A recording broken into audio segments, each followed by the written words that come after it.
Hi friends, അപ്പോൾ ഇന്ന് ഞാനും ചേച്ചിയും കൂടെ ഒന്ന് കാട്ടാക്കട വരെ പോയായിരുന്നു. കാട്ടാക്കട വിസ്മയ ഹൈപ്പർ മാർക്കറ്റിലാണ് പോയത്.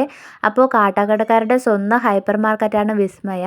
അവിടെ പോയി ചേച്ചിയുടെ കൂടെ ഞാൻ കൂട്ടുപോയതാണ്. എനിക്കിങ്ങനെ കൂട്ടൊക്കെ പോകാൻ ഭയങ്കര ഇഷ്ടമാണ്. അങ്ങനെ ഞാനും ചേച്ചിയും കൂടെ പോയതാണ്. അപ്പോൾ ഇന്ന് എൻ്റെ ചേച്ചി കുറച്ചധികം സാധനങ്ങളൊക്കെ വാങ്ങിച്ചിട്ട് ഞങ്ങൾ ബിൽ സെക്ഷനിൽ വന്ന് ബില്ലൊക്കെ ഇട്ടിട്ട് ഞങ്ങൾ നേരെ അവിടെ നിന്ന് ഇറങ്ങി അടുത്തുള്ള കോഫി ഷോപ്പിൽ പോയായിരുന്നു. വിസ്മയുടെ തന്നെ കോഫി ഷോപ്പാണ് അവിടെ.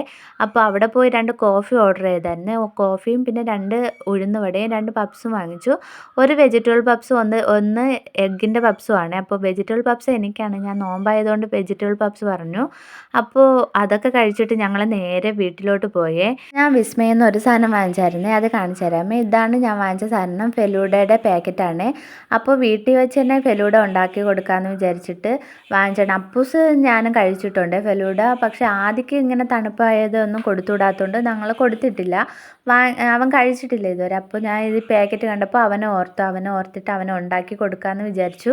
അങ്ങനെ തണുപ്പിക്കാതെ കൊടുത്താൽ മതിയല്ലോ, അങ്ങനെ ഉണ്ടാക്കണതന്നെ. അപ്പോൾ ഇവന്മാർക്ക് ഭയങ്കര ഇഷ്ടമാണ് ഇങ്ങനെ സ്പെഷ്യലായിട്ട് എന്തെങ്കിലുമൊക്കെ ഉണ്ടാക്കണേ. അങ്ങനെ അവന്മാരുടെ അഭിപ്രായം ചോദിച്ചു നോക്കാം. അപ്പോൾ ആദ്യമൊക്കെ ഇഷ്ടപ്പെട്ടു, ആദ്യം നല്ല കൊള്ളാമെന്ന് പറഞ്ഞു. അപ്പൂസിൻ്റെ മുട്ട അടിച്ചോട്ട് അപ്പൂസ് അവൻ്റെ മുഖം കാണിക്കണ്ടെന്ന് പറഞ്ഞാണ്. അപ്പോൾ ഇന്നത്തെ വിശേഷം ഇത്രയേ ഉള്ളൂ. Tata bye bye.